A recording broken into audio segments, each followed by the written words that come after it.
Halo, Assalamualaikum. Saya Fatma Syukrina, mahasiswa profesi Dietitian FKKMK UGM. Kali ini kita akan membahas mengenai penyimpanan bahan makanan. Penyimpanan bahan makanan adalah suatu proses untuk memperpanjang umur simpan dengan tetap menjaga kualitas dari bahan makanan. Kenapa penyimpanan bahan makanan perlu diperhatikan?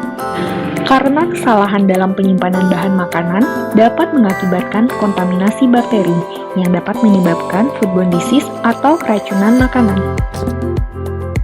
Berikut adalah angka foodborne disease yang pernah terjadi.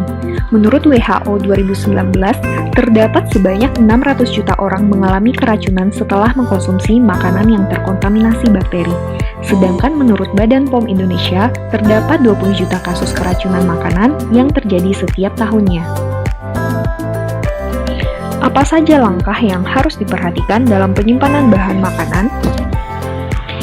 Yang pertama, menyimpan di tempat yang memang didesain untuk penyimpanan bahan makanan, dengan lokasi yang dekat dengan ruang penerimaan dan ruang persiapan bahan makanan.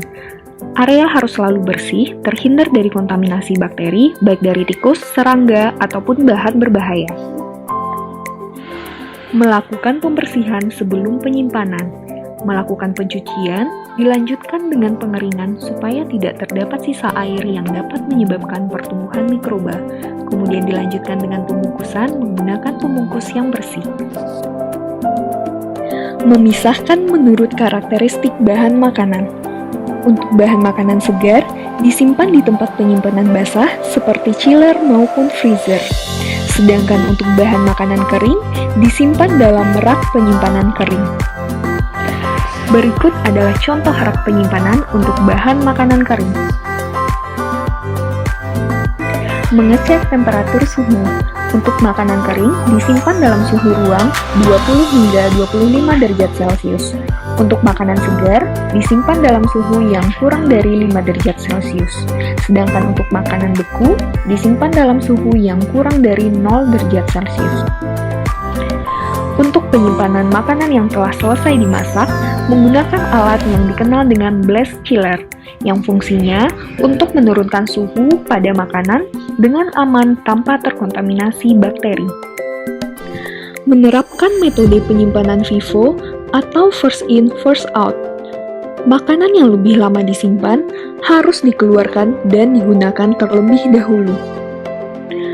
Membuat jadwal pengecekan secara berkala. Makanan yang telah mencapai kadaluarsa harus segera dibuang dari tempat penyimpanan, sehingga dibutuhkan label tanggal pada setiap jenis bahan makanan yang akan disimpan. Untuk kesimpulan, proses penyimpanan bahan makanan harus diperhatikan untuk meminimalisir terjadinya kontaminasi bakteri dan menjaga kualitas dari bahan makanan. Terima kasih.